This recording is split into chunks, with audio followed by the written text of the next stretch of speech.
You've tuned in to the Top 10 Gardener with garden expert KenLain. Join him daily as he answers timely garden questions that are sure to make a difference in your gardens. Now, welcome your host, KenLain. Interesting plant facts. Did you know there are over 100 colors of poinsettias? Now, at your box store or whatever, your grocery store, you're seeing red, red, red, red. You might think that's the only color, but no, there's over 100 different colors and variations or combos or variegations of the foliage. The flowers are basically the same, but really poinsettias are famous for their foliage. And so the bract of the flower is different colors. And so there's different ways to get them to turn color. So if you want rare, unusual, different, oh, wow, impress your friends, anything but red kind of works. So at the garden center, we've got maroon. We've got a ice series, which is a pink. It's actually a white with a pink stripe down the middle. We've got a country quilt. We've got, which is a speckled red. It's kind of like looks like a country quilt. It's very cute, very cute. And so there's different kinds of colors. Red, of course, is number one seller because most folks, quite honestly, don't know there's so many varieties of one kind of plant. That goes for not just poinsettias. You could say that about rosemary, the most common herb ever. Rosemary, there's over 50 varieties of rosemary that grow around the world. Yes, your Tuscan is the most famous, the upright one. And then for us here in the mountains of Arizona, the ARP or trailing variety, that's the hardiest of the ground cover types of rosemary, but there's so many more varieties. You could say that about, look at tomatoes. How many varieties of tomatoes are there?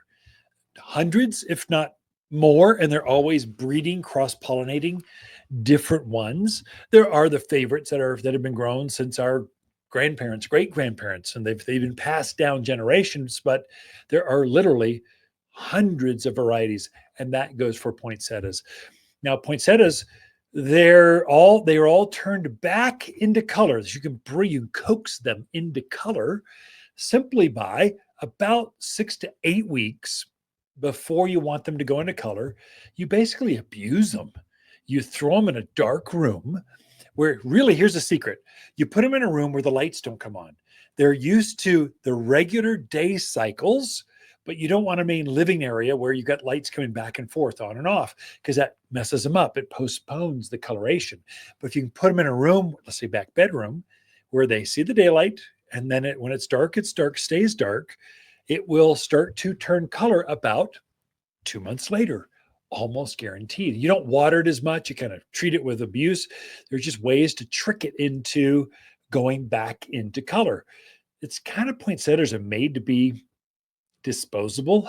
They're made to be a living bouquet for about 6 weeks, and you chuck them out in the cold and you watch them die and you throw them away. And then you're bringing in your other house plants. That's really the way, because they get thin, wispy, they drop their foliage. There's all kinds of issues. If there's any kind of daylight change or temperature change, which is winter for us, they start shedding their leaves. They don't look prettier. They look less beautiful as the season progresses, unless you've got really green thumbs. And there's a trick to it. We've got a handout here at the garden center we can give to you that shows you exactly how to do it. But just do what Lisa and I do. Throw it away and bring in a nice monstera or a nice pothos or something nice as the season progresses. So anthuriums, beautiful Valentine's heart-shaped flowers. So that's it for this show. Lisa and I camp out here at Waters Garden Center, and we love talking to fans of the show.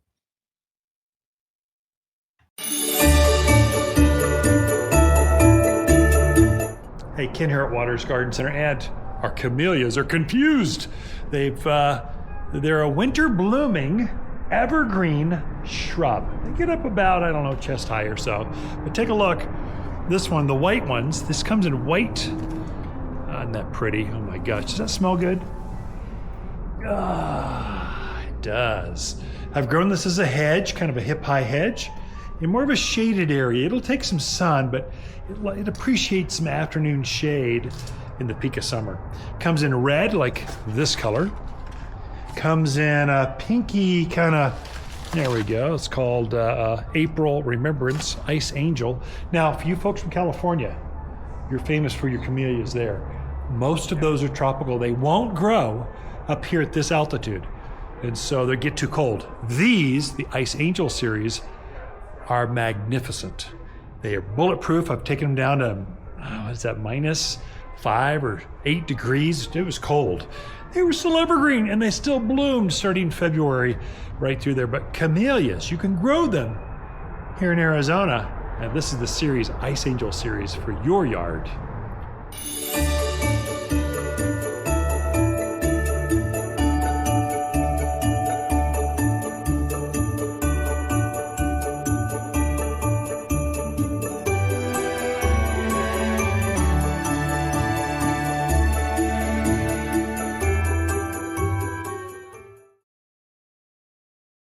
If you want a more fruitful garden, increased success in landscape that just feels better, then tune in daily to the Top 10 Garden Podcast. Years of tips, tricks, and garden shortcuts are guaranteed to make your gardens nicer than ever. Listen to this podcast or read Ken's weekly garden column by visiting watersgardencenter.com. That's Waters with 2 T's, gardencenter.com. Thanks for tuning in.